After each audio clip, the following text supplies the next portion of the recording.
ওই যে বলা হয় না, বিপদে কাউকে সাহায্য করলে সে পরবর্তীতে নিজেই ছোবল মারে। এটাই হচ্ছে সেটার প্রমাণ। আমার এখানে শুধু জবা গাছটাই ছিল এই পটটার মধ্যে।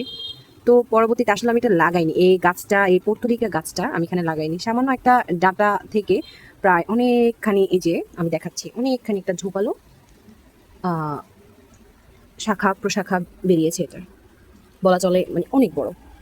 এই যে এখন আমার এই জবা গাছটার মানে তার তো বৃদ্ধি হচ্ছেই না, আরও তার, এই যে আমি দেখাচ্ছি,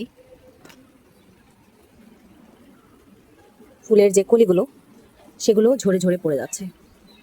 আমার এই গাছটার মধ্যে প্রায় আগে মানে 6-7টা একসাথে ফুল আসতো।